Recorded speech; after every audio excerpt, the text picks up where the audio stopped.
Hello friends, welcome to Kavin Thanu vlogs. எல்லாரும் எப்படி இருக்கீங்க? ஹோப் எல்லாரும் நல்லா இருப்பீங்கன்னு நினைக்கிறேன். இந்த வீடியோ வந்து செவ்வாய்க்கிழமை ஹோரை டைம் நைட்டு ஹோரை 8 to 9 வந்து வழிபாடு செஞ்சிருந்தேன். அதை தான் நான் உங்க கூட ஷேர் பண்ணியிருக்கேன். தை மாதத்துல வரக்கூடிய கார்த்திகை நட்சத்திரம் கிருத்திகை அப்படின்னு சொல்லப்படுற இந்த திருநாள்ல முருகப்பெருமான வழிபாடு செய்யறது எல்லா விதத்திலையும் நற்பலன்களை கொடுக்கக்கூடியது.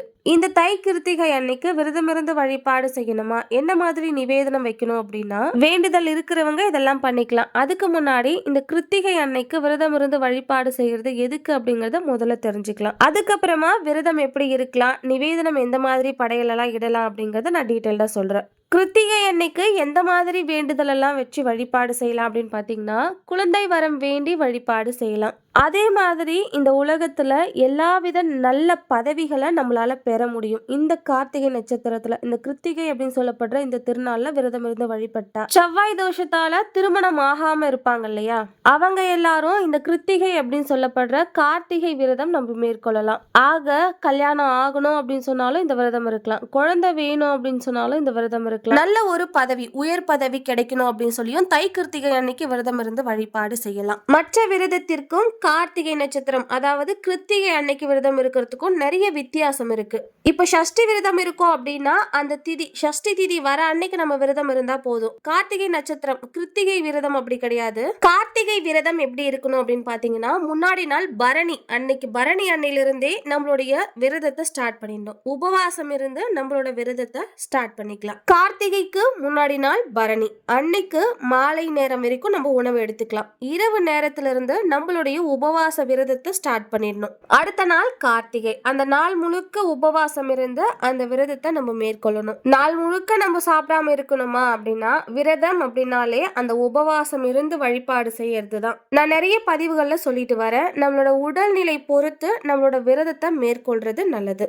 நல்ல திடகாத்திரமா இருக்கும் அப்படிங்கிற பட்சத்துல உபவாசம் இருந்து அந்த விரதத்தை மேற்கொள்றது மிகச்சிறப்பான ஒரு விரத வழிபாட்டு முறை. உடல் உபாதைகள் இருக்கு அப்படிங்கிறவங்க அவங்க வசதிக்கு ஏற்ப நம்மளோட விரதத்தை உபவாசம் இருந்தோ இல்ல பால் பழம் எடுத்துக்கிட்டோ அந்த விரதத்தை மேற்கொள்ளலாம். கர்ப்பிணிகளோ வயதானவர்களோ உடல்நிலை சரியில்லாதவர்களோ இந்த மாதிரி விரத முறை மேற்கொள்றீங்க அப்படின்னா அந்த சுச்சுவேஷன்ல நம்மளோட உடல்நிலை அதுக்கு ஒத்து போதா அப்படிங்கறத பாத்துக்கணும். நம்மளோட உடல்நிலை சரியில்லை அப்படிங்கிற பட்சத்துல அந்த உடல்நிலையை மேலும் வருத்தி நம்ம அந்த உபவாசம் இருந்து வழிபாடு செய்யறது அப்படிங்கிறது தேவையில்லாத ஒன்று. அதுக்காக விரதமே இருக்கக்கூடாது அப்படின்னு சொல்லல, விரதம் இருக்கலாம். நம்மளோட உடல்நிலையை பொறுத்து உபவாசம் இருக்கிறதோ இல்ல பால் பழம் அருந்துறதோ அவரவர்களுடைய சுச்சுவேஷனை பொறுத்து. விரதம் இருக்கிறவங்க நம்மளோட வயதையும் கவனிக்க வேண்டியது அவசியம். 60-65 வயசு ஆகுது, எங்களால ஒரு நாள் முழுக்க சாப்பிடாம இருந்து விரதத்தை மேற்கொள்ள முடியாது அப்படிங்கிற பட்சத்துல எளிமையான உணவு எடுத்துட்டு அந்த விரதத்தை நம்ம மேற்கொள்ளலாம். ஒரு கஞ்சியோ பால் பழம் இந்த மாதிரி எளிமையான உணவு வகைகளை நீங்க எடுத்துக்கிட்டு உங்களோட விரதத்தை நீங்க அமைச்சுக்கலாம்.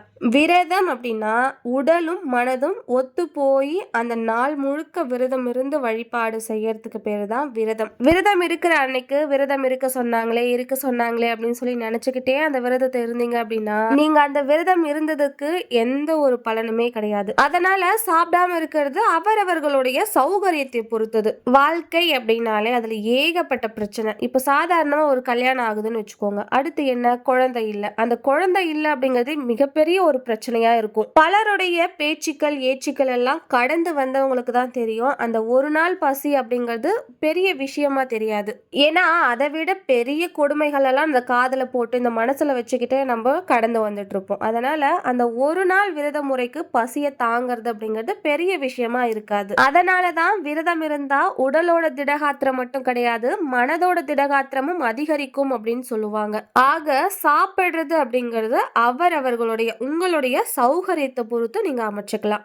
அடுத்து அந்த நாள் முழுக்க விரதம் இருந்து உபவாசம் இருந்து வழிபாடு செய்யணுமா அப்படின்னா, ஆமா, 6 மணி வரைக்கும், மாலை 6 மணி வரைக்கும் அந்த உபவாசம் அப்படிங்கிறது நிச்சயமா இருக்கணும். 6 மணிக்கு மேல வீட்டுல விளக்கேத்தி வச்சு பூஜை பண்ணணும். கார்த்திகை அப்படின்னாலே ஏதாவது ஒரு நிவேதனம் முருகப்பெருமானுக்கு வச்சு வழிபாடு செய்யணும். அதுலயும் தை கார்த்திகை, ஆடி கார்த்திகை, கார்த்திகை மாதத்துல வரக்கூடிய கார்த்திகை, இந்த நாட்களில் எல்லாம் விதவிதமான நெய்வேத்தியம் வைக்கிறது ரொம்ப ரொம்ப சிறப்பு. 6 விதமான நெய்வேத்தியம், 6 விதமான பூக்கள், 6 விதமான வழிபாடு அப்படிங்கிறது ரொம்ப சிறப்பு.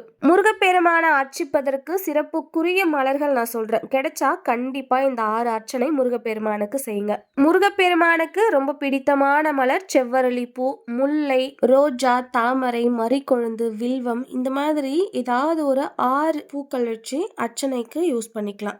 அடுத்து 6 வகையான நிவேதனம் என்னென்ன செய்யலாம் அப்படின்னா, சக்கரை பொங்கல் செய்யலாம், வெண்பொங்கல் செய்யலாம், அதுக்கப்புறம் புளியோதரை செய்யலாம், தயிர் சாதம், எலுமிச்சை பழ சாதம், தேங்காய் சாதம் செய்யலாம். ரொம்ப சுலபமா செய்யக்கூடிய நிவேதனம் தான் இதெல்லாம். ஒரு முறை சாதத்தை வடிச்சுக்கிட்டா போதும், 4 வகையான நிவேதனத்தை ரெடி பண்ணிடலாம். இன்னொரு முறை கொஞ்சமா குழஞ்ச மாதிரி சாதம் ரெடி பண்ணிக்கிட்டோம் அப்படின்னா 2 வகையான பொங்கல் செஞ்சிடலாம். இந்த மாதிரி 6 வகையான நிவேதனம், 6 வகையான மலர்களால அர்ச்சனை, 6 வகையான வழிபாடு எதுக்கு அப்படின்னு கேட்டீங்கன்னா, இந்த மாதிரி வீட்லயே நம்ம வழிபாடு செய்யும் போது கோவில்கள்ல செய்யக்கூடிய சண்முக அர்ச்சனை அப்படின்னு சொல்லப்படுற அந்த வழிபாட்டோட பலன் நம்ம வீட்லயே வழிபாடு செஞ்சு அந்த பலனை நம்ம அடையலாம். நான் சொன்ன அந்த 6 வகையான பூக்கள் வச்சுதான் அர்ச்சனை செஞ்சு வழிபாடு செய்யணும்ன்ற அவசியம் கிடையாது. 6 வகையான பூக்களால அர்ச்சனை செய்யணும். அது எந்த பூ உங்களுக்கு கிடைச்சாலும் சரி, நல்ல வாசனை நிறைந்த பூக்களா இருந்தா ரொம்ப சிறப்பு. இந்த மாதிரி ஒரு நிவேதனம் வைக்கும் போதும் ஒரு மலர்களால முருகப்பெருமானுக்கு அர்ச்சனை செய்து முருகப்பெருமானுடைய மந்திரமோ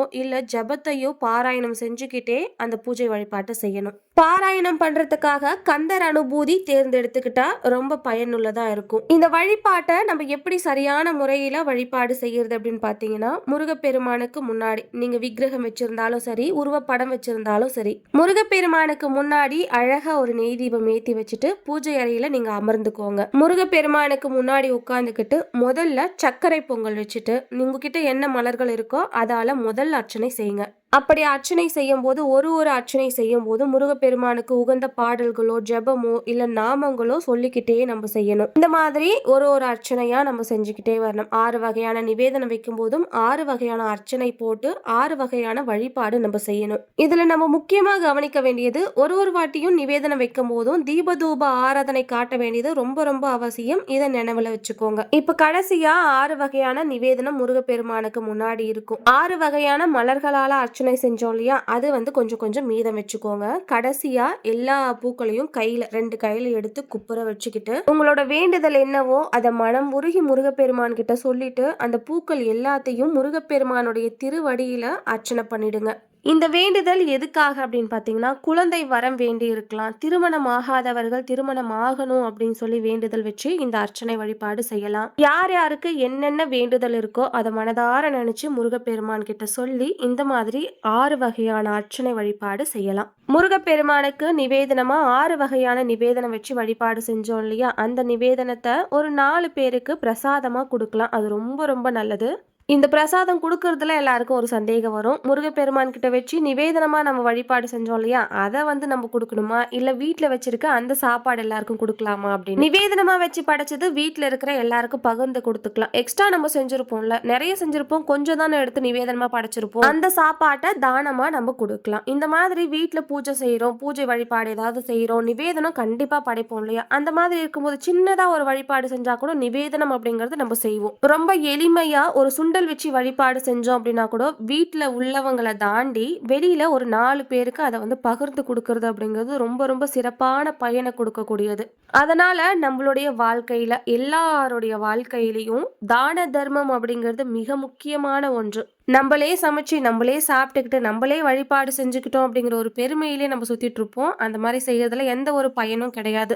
தானத்திலேயே மிக உசிதமான தானம் அப்படின்னா அன்னதானம். தான தர்மம் அப்படிங்கிறது வாழ்க்கையோட மிக முக்கியமான பகுதி. இதை நினைவுல வச்சுக்கோங்க, எப்பயுமே மறக்காதீங்க. முருக பக்தர்கள் எல்லாரும் இன்றைய தினம் தை கிருத்திகை அப்படிங்கறதால விரதம் இருந்து வழிபாடு செஞ்சிருப்பீங்க. தைப்பூசம் நெருங்கி வந்துடுச்சு, இன்னும் 6 நாள் தான் இருக்கு. ரொம்ப எக்ஸைட்டிங்கா வெயிட் பண்ணிட்டு இருப்போம். விரதம் இருக்கிற எல்லாருக்கும் எல்லா விதத்திலும் முருகப்பெருமானுடைய அருள் நிச்சயமா கிடைக்கும். இந்த வீடியோ பார்க்குற எல்லாருக்காகவும் நான் ப்ரே பண்ணிக்கிறேன். எனக்காக நீங்க எல்லாரும் ப்ரே பண்ணிக்கோங்க. இந்த வீடியோ இதோட முடியுது. இந்த வீடியோ பிடிச்சிருந்தா லைக் ஷேர் பண்ணிட்டு நம்ம சேனலை சப்ஸ்கிரைப் பண்ணி வச்சுக்கோங்க. கவின் தனு விளாக்ஸ்க்கு சப்போர்ட் பண்ணுங்க. நெக்ஸ்ட் ஒரு இன்ட்ரெஸ்டிங்கான விளாக்ல பார்க்கலாம். Bye from Thulasi.